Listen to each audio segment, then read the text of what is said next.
یا ذرا تحقیقی جواب 40 سال 6 ماہ 10 دن، 40 سال 6 ماہ 10واں دن تھا جب جبریل ظاہر ہوا ہے. لیکن آپ نے کیا جواب دیا؟ کنت نبیا وان آدم لمنجدل، اور دوسری روایت میں وان آدم بین الروح والطین، میں ابھی آدم کا پتلا بھی نہیں بنا تھا اور میں نبی بن چکا تھا. تو نبوت ملنے کا مطلب ہے ظہور دنیا کے لحاظ سے جو ظہور ہوا 611.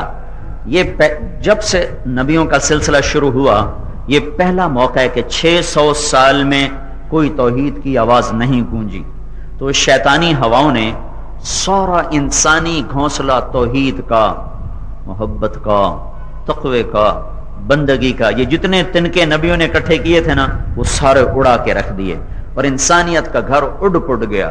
تو میرے اللہ نے کہا اے وہ پرندہ کیا کرتا ہے؟ تنکے جوڑ کے گھر بناتا ہے.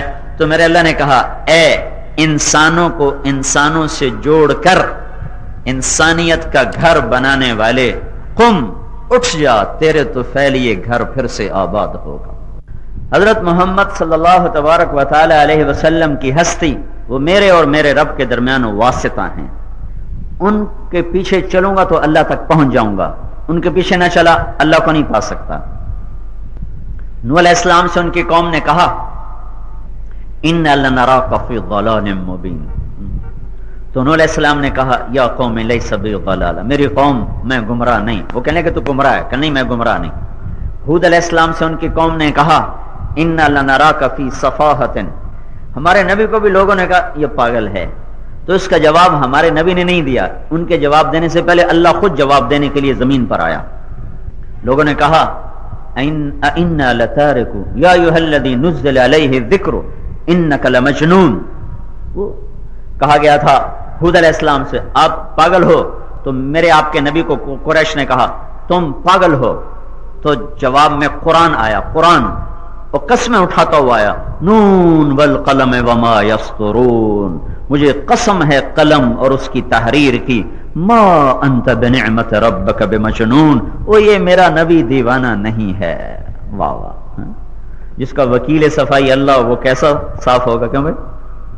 یہ وکیل صفائی دلائل نہیں دیتے، چاہے جھوٹا ہی موکل ہو اس کی صفائی کے دلائل تو پیسے جو لے ہوتے ہیں.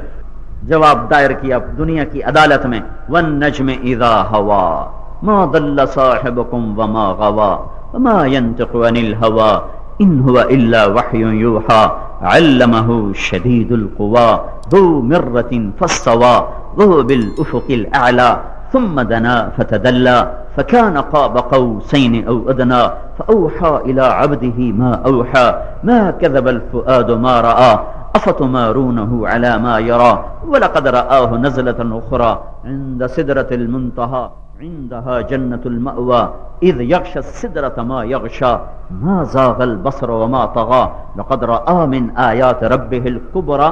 یہ ساری آیات اللہ وکیل صفائی بن کر دلائل دے رہا ہے، دلائل دے رہا ہے، دلائل دے رہا ہے. سب یہ پورے دعویٰ یعنی اعتراض کے جواب ہے، اعتراض کا رد ہے. یہ دعویٰ بھی ہے، جواب بھی ہے اور رد بھی ہے. کیا خوبصورت انداز ہے جو میرے رب نے یہاں اپنے حبیب کی صفائی کے لیے پیش کیا ہے. والنجم، صرف شروع کا بتاتا ہوں. والنجم، میرا گلا خراب ہے، مجھ سے زیادہ بولا نہیں جا رہا. والنجم، مجھے قسم ہے ستارے کی. ستارے کی قسم کیوں اٹھائی ہے؟ کہ جیسے تاروں سے کائنات مزین ہے، میرے حبیب کے آنے سے جہان مزین ہو گیا.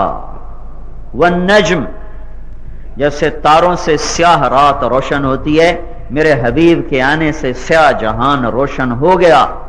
والنجم، جیسے تاروں سے بھٹکے ہوئوں کو راہ ملتی ہے، میرے محبوب کے آنے سے بھٹکے ہوئوں کو راہ ملنا شروع ہو گئی. والنجم، صرف اس 3 مناسبتیں آپ کو بتائی ہیں اور ڈھونڈتے جاؤ، میں نے صرف 3 بتائی. تو اللہ اور سمندری والوں کے درمیان، اللہ اور امریکہ، افریقہ، یورپ، آسٹریلیا، پاکستان والوں کے درمیان حضرت محمد صلی اللہ علیہ وسلم کی ہستی واسطہ ہے. آپ بتا رہے ہیں کہ تمہارے مسائل کا حل کیا؟ اگر تم اپنے حالات بنانا چاہتے ہو تو یہ حکومت کچھ نہیں کر سکتی، یہ فوج پولیس کچھ نہیں کر سکتی. اوپر والے سے کہو وہ کرے، اس کے کرنے کا طریقہ ہے، وہ سیکھ لو تو یہ جہان بھی بنے گا، اگلا جہان بھی بنے گا. اس کو حضرت محمد صلی اللہ تعالی علیہ وسلم لے کر آئے ہیں. ایک شخص آ کے سوال کرتا ہے، یا رسول اللہ اريد ان اكون اقوى الناس، ہم چاہتے ہیں نا ہم طاقتور ہو جائیں، ایٹمی طاقت تو بن گئے پر طاقتور نہ ہو سکے ہیں. تو اب میں اللہ کے نبی کا نسخہ بتا رہا ہوں، یہ تجرباتی نسخہ نہیں ہے، وحی قول حبیب. یا رسول اللہ، یوں سمجھو سمندری والے آ کے کہہ رہے ہیں یا رسول اللہ ہم طاقتور بننا چاہتے ہیں. پاکستان والے کہہ رہے ہیں جی ہمیں بڑی مار پڑ رہی ہے، لتر ہو رہے ہیں، لٹریشن، ہم چاہتے ہیں ہم طاقتور ہو جائیں ہیں. تو ہمارا نبی کہے اب تم نے ایٹم بم بنا لیا، اب ہائیڈروجن بم بناؤ ہے. تو ہمارے نبی نے کہا اس سے وہ ایک شخص علامت ہے، پوری کائنات کے انسانوں کی طرف سے نمائندہ بن کے بول رہا ہے وہ، یا رسول اللہ میں طاقتور بننا چاہتا ہوں. تو آپ نے کہا توکل علی اللہ تکن اقوى الناس، تم اللہ پہ توکل اور اللہ پہ یقین کو ٹھیک کر لے، دنیا میں تیرے سے بڑا طاقتور کوئی نہ ہوگا.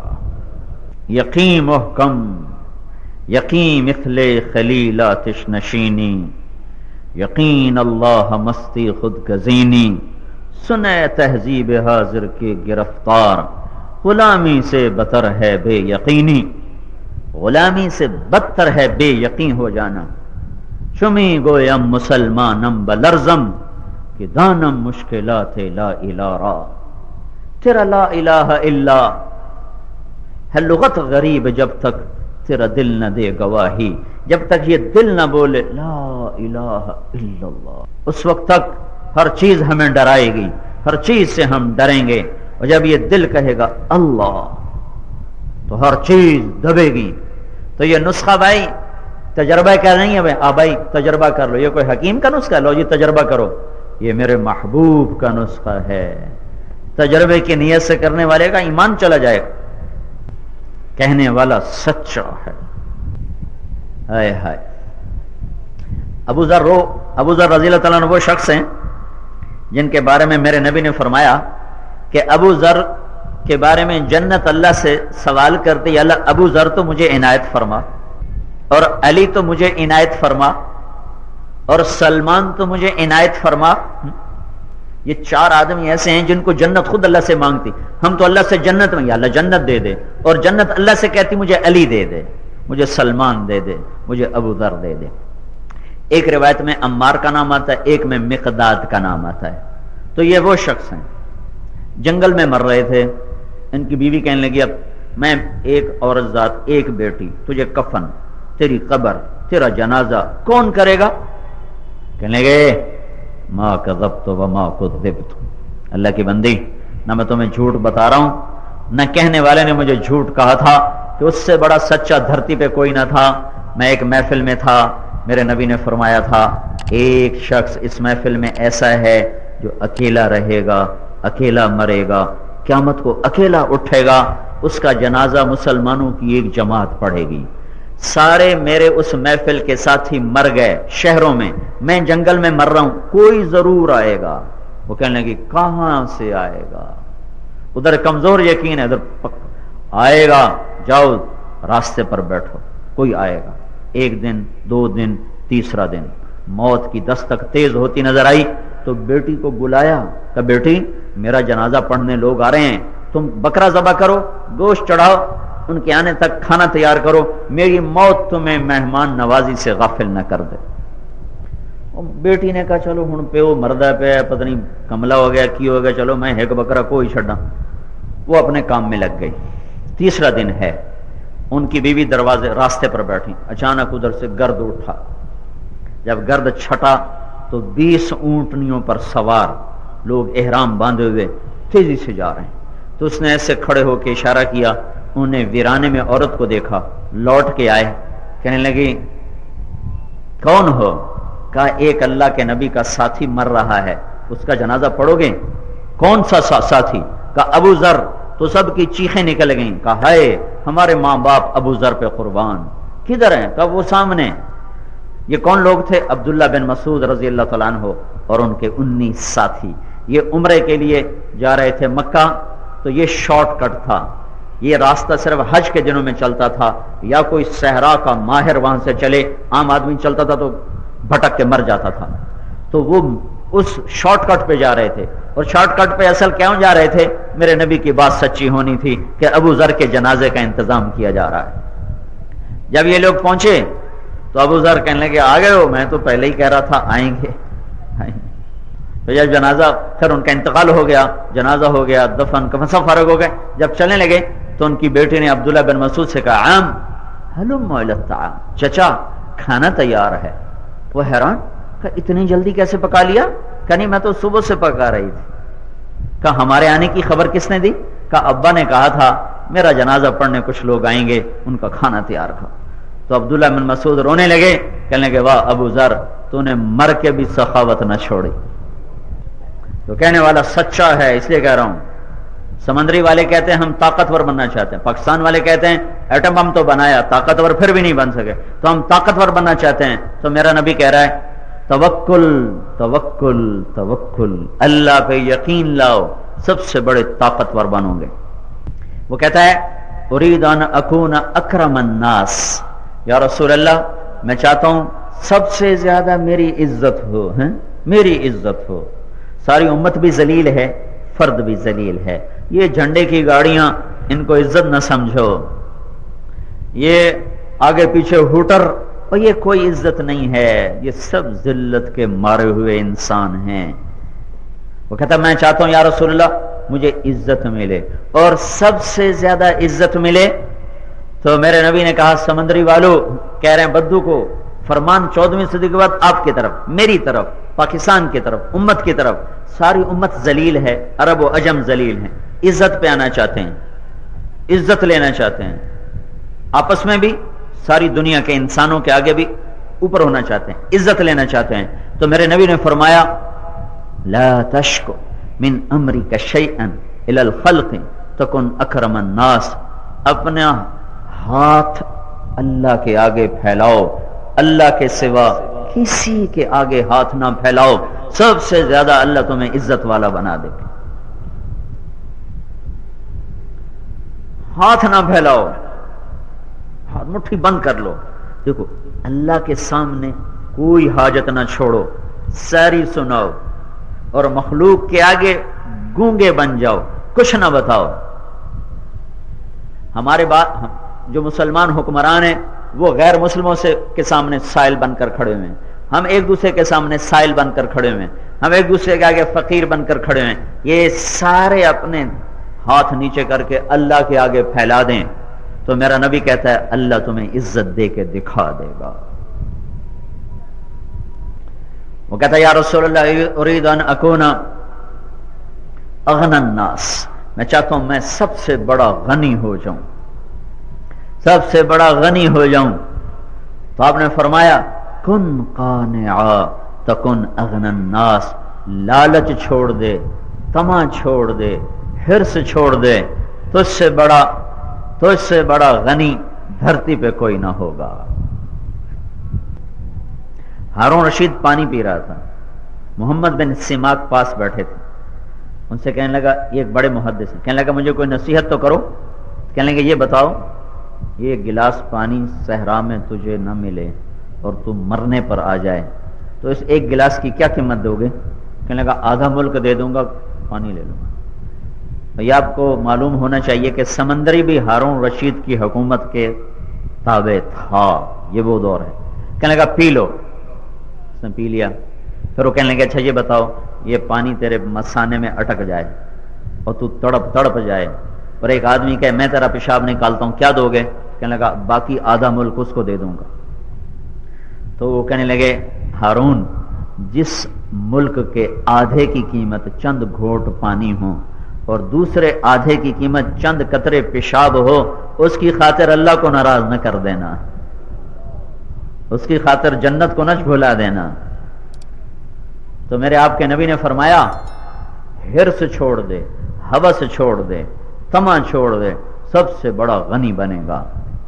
اس نے کہا ارید ان یوسع علی رزقی، یا رسول اللہ میں چاہتا ہوں میرا رزق بھی کشادہ ہو جائے۔ ایک ہے غنا، وہ دل کی چیز ہے جو میں نے ابھی بتایا، اور وہ چاہتا ہے میرا دل بھی غنی ہو، میرا ہاتھ بھی غنی ہو، میرا ہاتھ بھی کشادہ ہو۔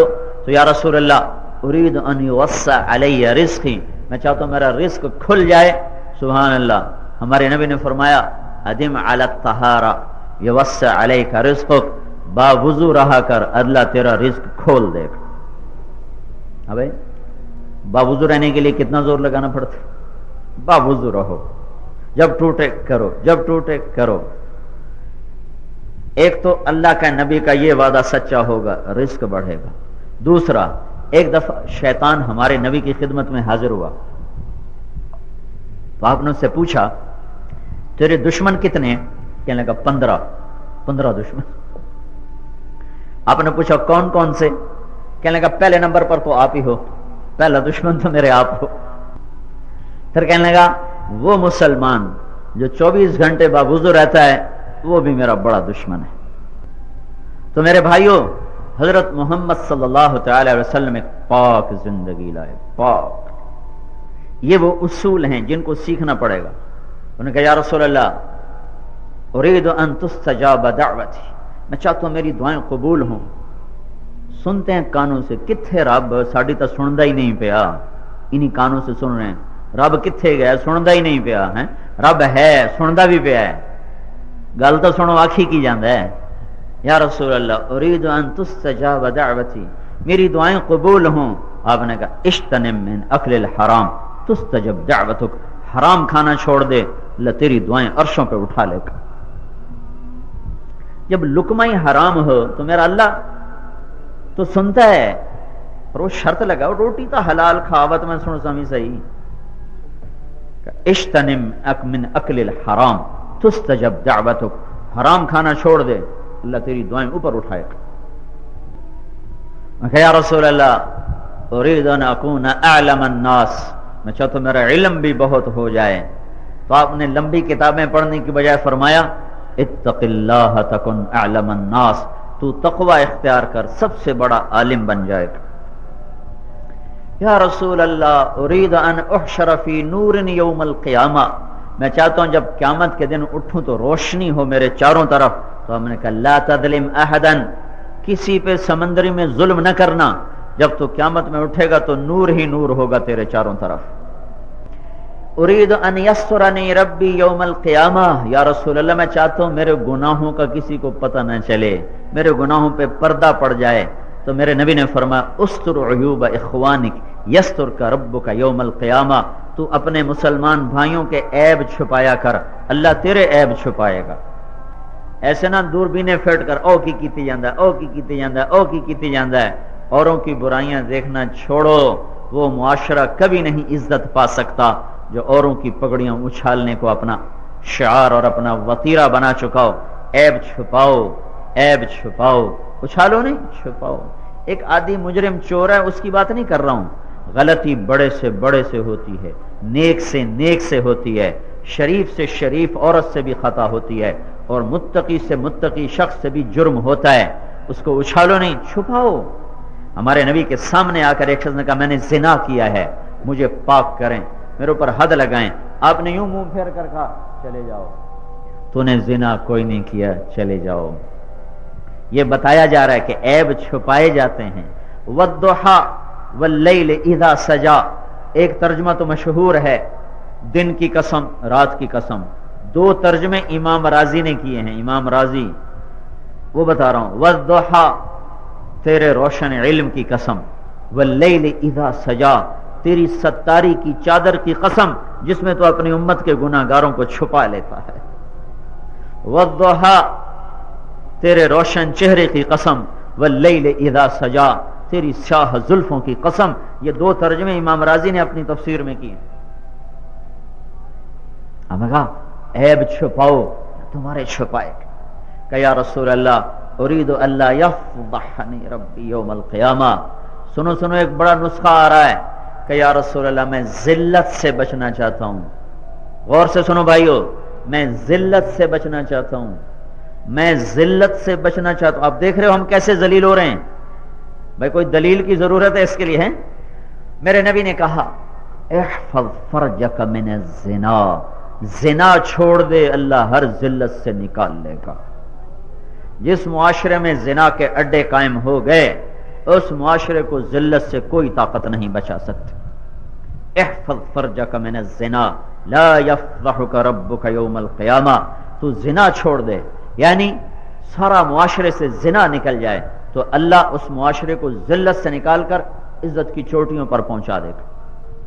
کافروں پہ قیاس نہ کرو، ہر کافر زانی ہے، ان کو اللہ نے موت تک چھٹی دی ہوئی ہے۔ ذرہم یأکلوا ویتمتعوا ویلہہم الامل فسوف یعلمون، جاؤ ہم نے تمہیں موت تک چھٹی دی ہے، اکٹھا ہی پکڑوں گا، یہ قانون میرے آپ کے جو میں بتا رہا ہوں۔ تو کہنے لگا ارید ان یکمل ایمانی، میں چاہتا ہوں میرا ایمان مکمل ہو جائے، یہ بھی غور سے سننا بھائی، میں چاہتا ہوں میرا ایمان مکمل ہو جائے۔ تو میرے نبی نے کہا حسن خلقک یکمل ایمانک، اپنے اخلاق اچھے کر لے تیرا ایمان کامل ہو جائے گا۔ تہجد پڑھ، جہاد کر، علم پڑھ، تسبیح پڑھ، مراقبہ کر، ذکر خفی و جلی کر، نہیں نہیں نہیں نہیں، ایمان کامل کس سے ہوگا؟ تو اپنے اخلاق بلند کر، تیرا ایمان کامل ہو جائے گا۔ اور میرے نبی نے کہا اخلاق کے 360 شعبے ہیں، 360، ایک بھی کسی کو مل گیا تو جنت میں چلا جائے گا۔ ابو بکر سامنے بیٹھے تھے، کہنے لگے یا رسول اللہ میرے اندر کچھ ہے ان 360 میں؟ میرے اندر، آپ نے کہا تیرے اندر سارے ہی ہیں۔ ان 360 کو آپ نے 3 میں بند کر دیا، 3 میں، 3 کام جو کر لے گا 360 اس کے اندر۔ تصل من قطعک، جو تم سے نہ جوڑے تم اس سے جوڑو، جو تم سے توڑے تم اس سے جوڑو۔ سانو دا پوچھدا نہیں، اسا کیوں پوچھئے؟ اسا کوئی چھوٹے پیو دے پتر ہیں، یہ ہمارا معاشرہ ہے۔ پڑوس میں میت ہو گئی ہے، نہیں جا رہا، وہ کیوں نہیں جا رہا ہے؟ ساڑی واری کوئی آیا نا، اسی بھی نہیں جاونا، اور جو آیا ہے اس کے لیے کراچی بھی چلا جائے گا۔ پڑوس میں نہیں کوئی آیا، اسی کوئی نہیں جاننے ہیں، کوئی ساڑی واری آیا۔ تو میرے نبی نے کہا تصل من قطعک، جو توڑے تم جوڑو، وتعطی من حرمک، جو تمہیں تمہارا مقام نہ دے تم اسے اس کا مقام دو، وتعفو عمن ظلمک، جو ظلم زیادتی کرے معاف کر دو۔ کہ یہ 3 کام تم کر لو، تمہارے اخلاق مکمل، تمہارا ایمان مکمل، اور 2 باتوں کی ضمانت اللہ کا نبی کہتا میں دیتا ہوں کہ تم یہ کام کرو اللہ تمہیں دنیا میں عزت دے گا، نہ دے تو میری ضمانت قبول کرو۔ ہیں تم یہ 3 کام کرو، میں تمہیں جنت الفردوس میں گھر لے کے دوں گا، نہ دے گا تو میں ضامن ہوں، میں لے کے دوں گا۔ اور یہ تینوں ہی کام کوئی نہیں بھائی ہیں، اخلاق کے تو ویسے ہی جنازے نکلے پڑے، معاف کرنا، درگزر کرنا، جھک جانا، بچھ جانا، یہ لاکھوں نوافل سے بڑی بندگی ہے، یہ ہزاروں حج پر بھاری بندگی ہے، یہ ہزاروں لاکھوں تسبیحات پر بھاری بندگی ہے۔ چھوٹے ہو جاؤ، اور پھر جہاں رشتہ کا قرب ہے، ماں باپ، بہن بھائی، رشتہ دار، خون کے رشتے، بچتے جاؤ۔ وَخْفِضْ لَهُمَا جَنَاحَ الذُّلِّ مِنَ الرَّحْمَةِ، اللہ کہتا ہے ماں باپ کے آگے ایسے، اللہ کہتا ہے ماں باپ کے آگے پر بچھاؤ، پر ہے بھائی، کوئی ہر ساڑھے پر ہیں، اللہ کہتا ہے پر بچھاؤ۔ میرا ایک دور کالج کا ہے، پھر اس کے بعد ادھر مدرسے کا ہے، تو میرا علاقہ راوی کے کنارے کا ہے، تلمبا۔ اس وقت جب میں اسکول کالج پڑھتا تھا زراعت کم تھی، جنگل بہت بڑا تھا، تو میں جب لاہور سے آتا تھا تو ہم اپنے بھائی چچا زاد سب مل ملا کر ہم اپنے نوکروں کو لے کر، آٹا لے کر، سامان لے کر جنگل میں چلے جاتے، اور 8 دن جنگل میں بیٹھے رہتے تھے، یہ تیتر کا شکار کرتے تھے، وہیں پکایا، وہیں کھایا، وہیں سوئے۔ جب یہ جو آیت ہے نا جناح الذل، اس آیت کو میں اس زندگی سے سمجھا ہوں جب تیتر کو چھرا لگتا تھا تو گرتا تھا، گر کے اس کے پر یوں ہوتے تھے، ٹانگیں ایسے ہوتی تھی، گردن ایسے ہوتی، بے بس ہو کر ہمیں دیکھ رہا ہوتا تھا کہ ہوں میرا چارہ کوئی نہیں، ہوں تو کومنا ہے تو میں پکڑنا ہے تے، ایسے پڑھو۔ یہ آیت مجھے وہاں سے سمجھ میں آئی، ترجمے سے سمجھ میں نہیں آئی، وہاں سے سمجھ میں آئی کہ میرا اللہ کہہ رہا ہے ماں باپ کے آگے ایسے بچھ جا جیسے پرندہ شکاری کے آگے گرا پڑا، کو چھاڑ بے شک۔ پرندہ تو بے بسی سے گرتا ہے، ہمیں کہا من الرحمہ، من الرحمہ، تو محبت سے گر، کیونکہ ماں باپ کا حق ادا نہیں ہو سکتا۔ خراسان افغانستان میں ہے. یہاں سے ایک آدمی نے ماں کو کندھے پر بٹھایا اور پیدل لے کے مکے پہنچا, سارا حج کرایا کندھے پہ بٹھا کر. پھر عبید اللہ بن عمیر رضی اللہ عنہ سے پوچھنے لگا, جناب میں نے ماں کو خراسان سے موڈھوں پہ بٹھایا, یہاں پہنچایا, حج کرایا, میں نے ماں کا حق ادا کر دیا؟ تو انہوں نے کہا ایک گھونٹ دودھ کا حق بھی ادا نہیں ہوا. اور جب ماں کو دوائی لا کے دینے کے لیے اولاد تیار نہ ہو, ایک ماں نے 10 بچے پالے, 10 بچے مل کر ایک ماں نہیں پال رہے. اب ہمارے نبی نے کہا کاش میرے ماں باپ ہوتے, میں ان کی بڑی خدمت کرتا, اور نہیں تو میری ماں تو ضرور ہوتی, اور میں عشاء کی نماز کے لیے مصلی پہ کھڑا ہوتا, اور ادھر سے میرے گھر کی کھڑکی کھلتی اور میں سورۃ فاتحہ شروع کر چکا ہوتا, اور ادھر سے میری ماں کھڑکی سے منہ نکال کر کہتی محمد, تو میں نماز توڑ کے کہتا جی اماں جان. یہ ماں باپ ہیں, یہ اخلاق ہیں, جو اخلاق آج مٹ چکے ہیں. آپ جنت میں تشریف لے گئے تو آپ نے قرآن کی تلاوت سنی, ہم نے کہا یہ کون تلاوت کر رہا ہے؟ کہا جی حارثہ.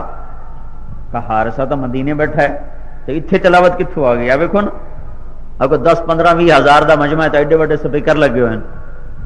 تو حارثہ مدینے میں, آواز جنت میں کیویں اپڑ گئی؟ تو فرشتوں نے کہا جی ماں کا خدمت گزار ہے, اللہ کو ایسا پسند آیا ہے جب بھی قرآن پڑھتا اللہ ساری جنت کو ہی سناتا ہے. وہی ماں جو سمندری میں دھکے کھا رہی نا, وہی ماں, وہی ماں. تو ماں کے کیسے خدمت گزار تھے؟ روٹی پکاتے, سالن پکاتے, نوالے بنا کے کھلاتے, کپڑے دھوتے, تیل لگاتے, کنگھی کرتے, جوئیں نکالتے, ایسے خدمت گزار. ہم لوگ اپنی بیویوں سے کہتے ہیں تو کر میری ماں دی, میں تو ویلا کوئی نہیں ہوں. بیوی کے ذمے نہیں ہے, میرے ذمے ہے, میں اس کے پیٹ سے نکلا ہوں, وہ تو نہیں نکلی, میرے ذمے ہے ماں کی. میری بیوی کرے تو اس کا احسان ہے, نہ کرے تو وہ مجرم نہیں ہے. کتنے گھر اجاڑ کے رکھ دیے لوگوں نے, اے میری ماں دی خدمت نہیں کر دی لہذا میں انہوں چھڑ دیتا. بے وقوف, خدمت تو تیرے ذمے تھی, تو نے اس کی چھاتی کا دودھ پیا ہے, تو نے اس کی چھاتیوں کو نوچا ہے. تو بھائیو, ایمان مکمل کرنا ہے, اخلاق بناؤ, اس کے بغیر ایمان نہیں بنتا ہے. ایمان کی تکمیل اچھے اخلاق سے ہے, درگزر, معاف کرنا. سبحان اللہ. بھائی اگر آپ کو کوئی جیل میں ڈال دے, پھر اسی کو آپ سے ضرورت پڑے تو آپ کا کتنا غصہ ہوگا. یوسف علیہ السلام کو مصر والوں نے جیل میں ڈال دیا, 9 سال, 3 سے 9 سال, اور بے گناہ, اور اس جیل کے اندر گھٹن کے ماحول میں ایک دن گزارنا مشکل, 7-8 برس گزارے. بادشاہ کو خواب آیا کہ میں نے یہ خواب دیکھا ہے.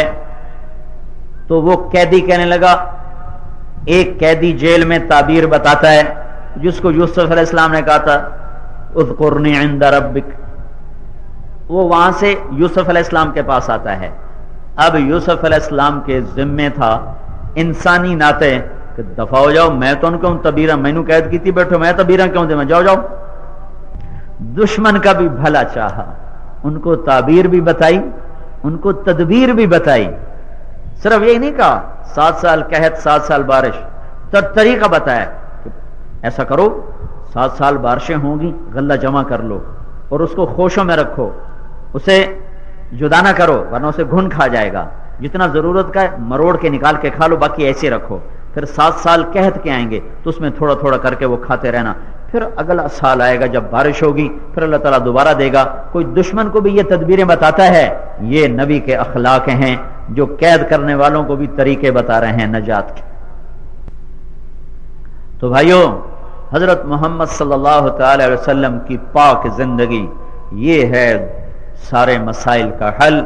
یہ فرد سے شروع ہوتی, اس کو طاقت سے نہیں کیا جا سکتا. مثلا حکومت اعلان کرے چلو بھائی سمندری کے نوجوان آج کے بعد ماں باپ کی خدمت کریں, کتنی پولیس لائیں گے گھروں میں پہرا لگانے کے لیے کہ ماں کی خدمت ہو رہی کہ نہیں ہو رہی؟ کہاں سے پولیس لائیں گے, کہاں سے؟ چلو نماز کے لیے تو دکانیں بند کرا دیں گے, تو نماز تو پورا دین نہیں ہے.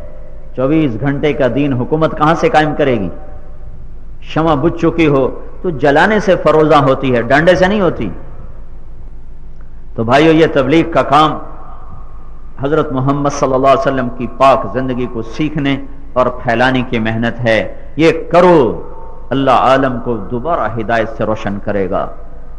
اس وقت جتنا اضطراب اور بے چینی ہے فیصلے آسمان سے ہو رہے. میں نے سارا مضمون اسی پہ آپ کے سامنے پیش کیا. اس کے نکلنے کا حل بھی صرف حضرت محمد صلی اللہ علیہ وسلم کی پاک زندگی. میں نے ایک ایک جملے کا ترجمہ کر کے آپ اس کی خدمت میں عرض کر دے. میری بات صرف بیچ میں ترجمانی کی تھی، ساری بات میں نے اللہ اس کے رسول کی نقل کر کے آپ تک پہنچائی ہے. کرنا میرے اور آپ کے ذمے ہے.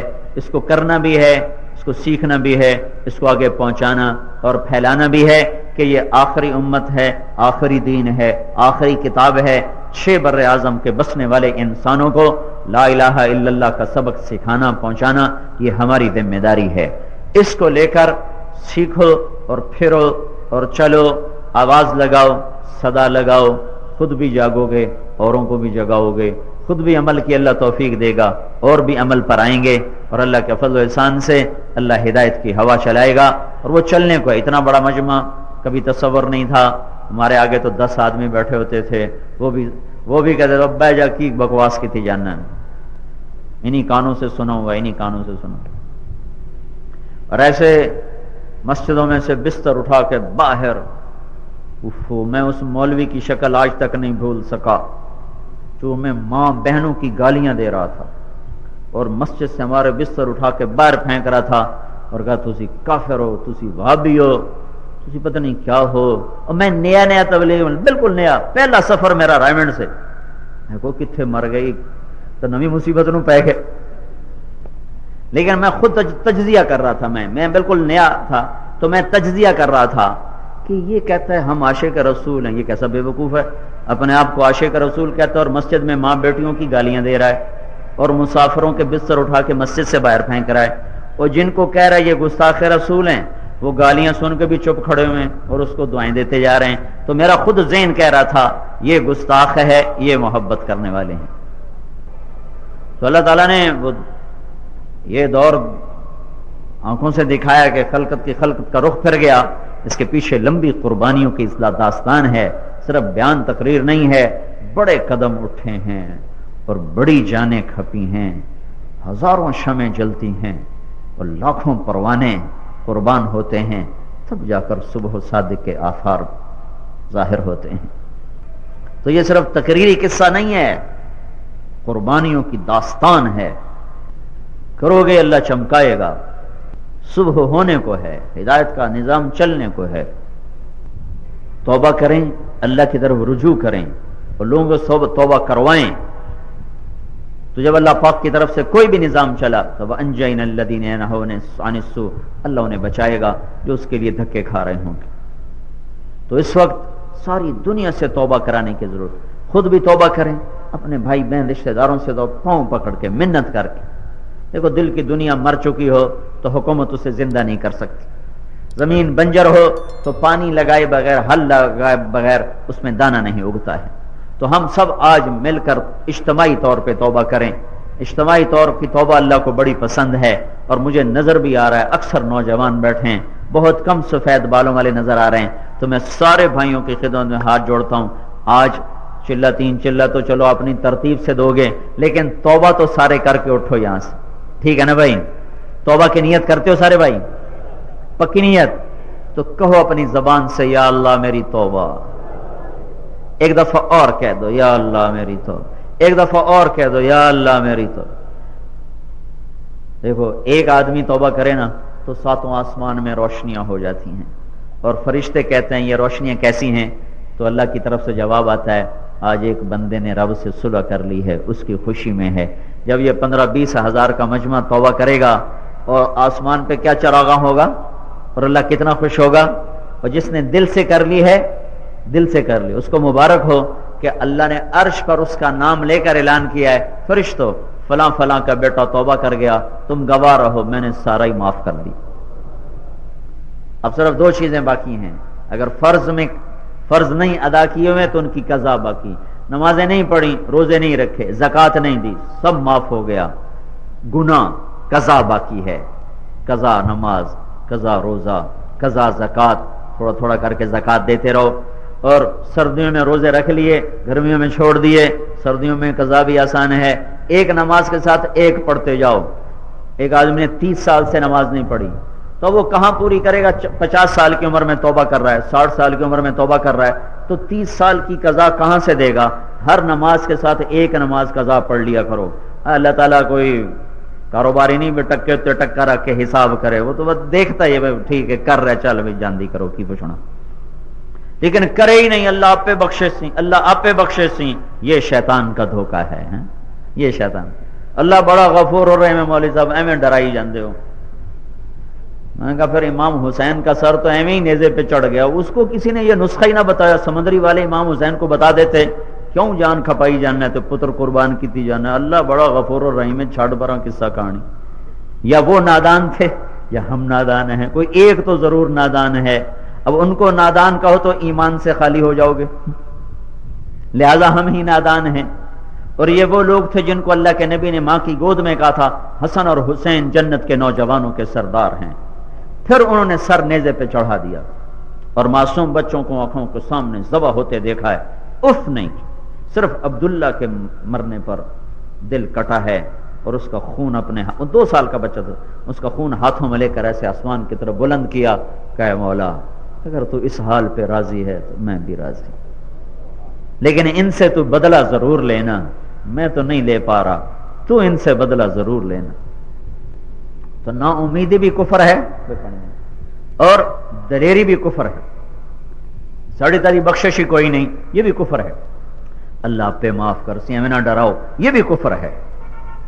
کرو ڈرو، کرو ڈرو، جب گناہ ہو جائے توبہ کرو، جب غلطی ہو جائے توبہ کرو، ورنہ تو ساری تاریخ ختم۔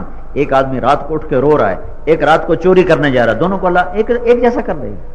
ایک عورت رات کو سجدوں میں سر رکھ کے رو رہی ہے، ایک گھنگرو باندھ کے ناچ رہی ہے، اللہ دونوں کو برابر کر دے گا۔ ایک کا جام چھلک رہا ہے، ایک کی آنکھیں چھلک رہی ہیں، اللہ دونوں کو برابر کر دے گا۔ یہ کیسی بے وقوفی ہے؟ ام نجعل المتقین کالفجار افنجعل المسلمین کالمجرمین ما لکم کیف تحکمون۔ یہ تم کہاں سے کتابیں لے کر آئے ہو؟ ام لکم کتاب فیہ تدرسون۔ اس سمندری کے انسانوں، پاکستان کے انسانوں، پوری دنیا کے انسانوں، مجھے بتاؤ تو صحیح، میں نے تو قرآن میں کہا ہے کہ نیک اور بد برابر نہیں، تم نے کس کتاب میں پڑھا ہے کہ رات کا شرابی بھی بخشا جائے گا اور رات کا تہجد گزار بھی اسی ترازو میں تل جائے گا؟ نہیں۔ ایک آدمی رشوت لے کے گھر بھر رہا ہے اور دوسرا حلال روٹی میں بچہ دوائی سے تڑپ رہا ہے، پیسہ نہیں جیب میں دوائی دلا سکے، اللہ دونوں کو، افسروں کو دونوں کو برابر کر دے۔ جنید جمشید نے موسیقی چھوڑی تو جس دن اس نے موسیقی کو لات ماری ہے، پیپسی والوں نے 4.5 کروڑ روپے کی پیشکش کی تھی کہ 10 گانے گا کے دے دو، 4.5 کروڑ روپے لے لو، کہ نہیں، ختم۔ اور 6 مہینے کے بعد، 4 مہینے کے بعد، 6 مہینے بعد مجھے فون پر کہا آج میرے گھر میں ماں کو دوائی لانے کے پیسے نہیں ہیں کہ میں اپنی ماں کو دوائی لا کے دے سکوں، میرے گھر میں پیسہ نہیں ہے، لیکن حرام اب اس گھر میں داخل نہیں ہوگا۔ 4.5 کروڑ کو لات مارنا اور پھر ماں کی دوائی کے لیے پیسے نہ ہونا، بیٹھ کے آنسو بہانا ہے یہ، اور ایک آدمی ادھر ناچ ناچ کے پیسے اکٹھے کر رہا ہے، دونوں برابر ہو جائیں گے؟ تو بھائیو توبہ تو سب نے کری نا پکی پکی، اب ساری دنیا میں پھر کے توبہ کروانی ہے، اب اٹھو اور بولو اور بتاؤ